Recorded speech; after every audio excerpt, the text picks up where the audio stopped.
Сайн байцгаана уу, намайг Бодцэг гэдэг залуусын давалгаа клубын зохицуулагч. За манай клубийн хувьд гэх юм бол 2018 онд үүсгэн байгуулагдчихсэн. Бодлого залуусын хяналт төрөмс байгууллагын дэргэдэх оролцооны чиглэлээр үйл ажиллагаа явуулдаг клуб байгаа.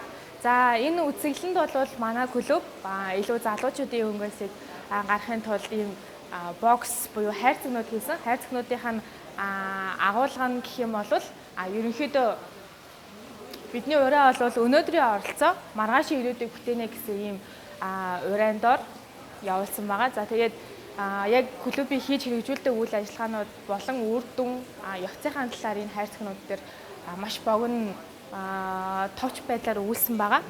За жишээлбэл эндээс харагдах юм бол манай клуб нь илүү хүртээмжийн тал руу анхаарч ажилладаг. Хүртээмж гэхээр гэр хорооллын залуус хүүхэд залуучууд илүү их ажиллах шаардлагатай болж байгаа. За тэгээ бидний ажиллах гол зарчим буюу аргачлал нь юу вэ гэхээр газрын зураг дээр ажилласан байгаа.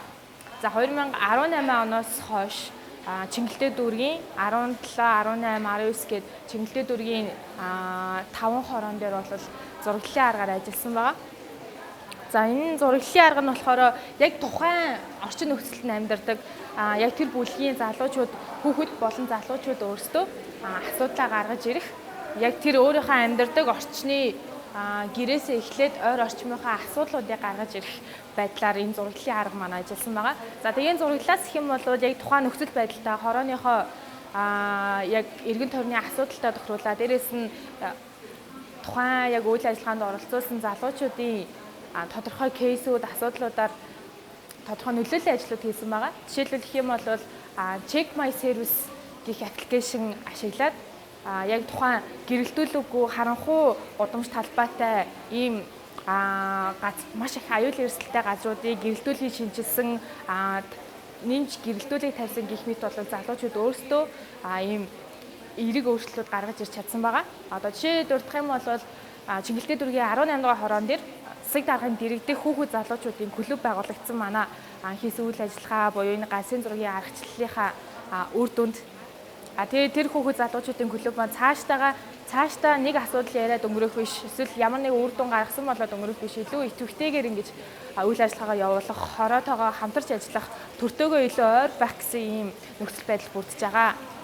За 2019 болон 20 оноос хийж эхэлсэн нэг бас чухал зүйл гэх юм бол яг энэ маргинал бүлэг буюу яг хүртээмжээсээ хосрогдоод байгаа энэ бүлгүүдийн боловсролын чиглэл. За дараагаар нь хэм бол боловсролоос цаашлаад сэтгэл зүйн эрүүл мэндийн чиглэлээр илүү ажилласан байгаа. Аз номхон далайн насан туршидын боловсролын төвтэй хамтраад за манай клуб нь хэм бол COVID-19 цар тахал гарснаас хойш залуучуудын сэтгэл зүйн эрүүл мэндэд ямар нөлөө үзүүлсэн бэ?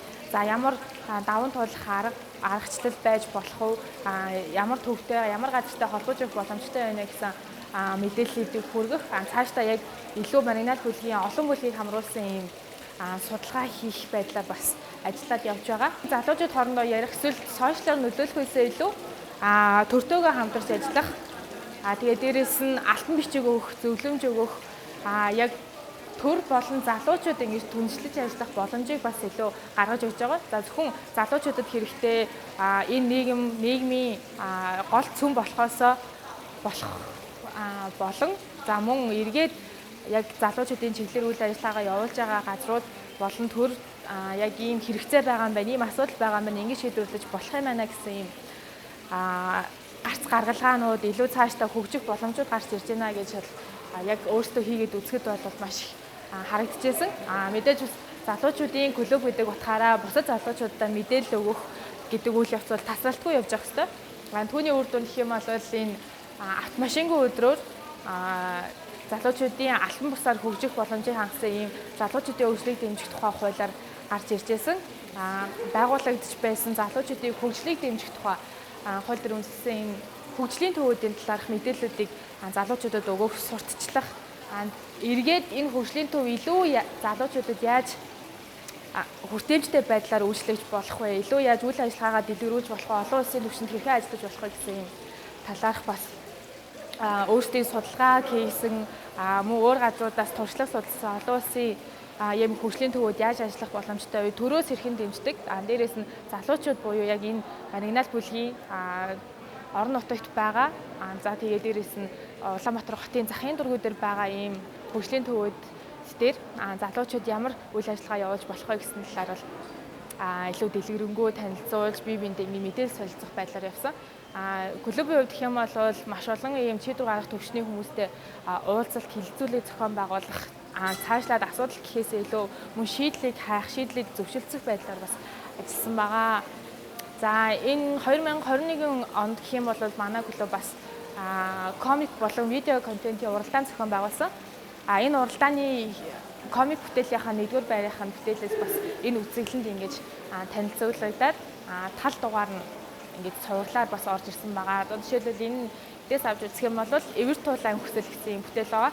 За энэ бүтээлээрээ бас яг нөгөө залуучууд маань 15-аас 22 насны энэ залуучууд маань өөрсдөө яг энэ орчныг юу гэж харж ийн, хүний эрх гэж юу юм, иргэний оролцоо гэж юу юм бэ гэдэг талаар сургалт аваад тэр сургалтынхаа үр дүнд өөрсдөө ингэж бусад залуучуудтай танилцуулсан комик бүтээл хийсэн байгаа. Өөрсдийнхөө хэлэх гэсэн санаагаар бусад залуучуудаа бас ийм зүйлсийг ойлгох хэрэгтэй байна гэсэн байдлаар бас үзүүлсэн байгаа. Одоо хүний эрх гэдэг дээр жишээлбэл нэг дугаар дээр нь гэхэд гендерийн тэгш байдал те хөөсөр ялгуурлан гадуурхгүй байх гэх мэт одоо энэ мэдээллээр маш бас сонирхолтой байдлаар бас өнгө үзэмж гэх мэт байдлаар бас ингээд бусад залуучуудаа нөлөөлсөн хэлбэрүүд гарч байгаа.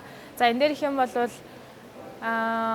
илүү контентны одоо их хувилбарыг заавал зохиогчийн эрхээр хүндлэх ёстой гэх мэт агуулга. За дараагийнх нь гэх юм бол янз бүрийн ийм хэвшмэл ойлголт байдаг залуучууд нийгмийн донд одоо жишээлбэл эр муу чимийн дээр гэдэг ч юм уу тий урт үстэй ухаан богонтой гэдэг ч юм уу ийм дээр үед үүссэн хаанаас үүссэн мэддэхгүй ийм үгүүдээр одоогийн байдалд хүртэл залуучууд бие бинийгээ ингэж гутаадаг нэр хүндэт нь халддаг гэх мэт үйлдэлүүд нь буруу юм аа гэдгийг шүүмжилсэн байдлаар бүтээлүүдээ хийсэн байгаа. За эндээс клубын пэйж хуудас гээ сошиал байдлаар бас энэ мэдээлэлүүд маань илүү олон хүрээнд дээрээс нэг сурвалжтайгаа сонирхолтой байдлаар тавигдсан байгаа.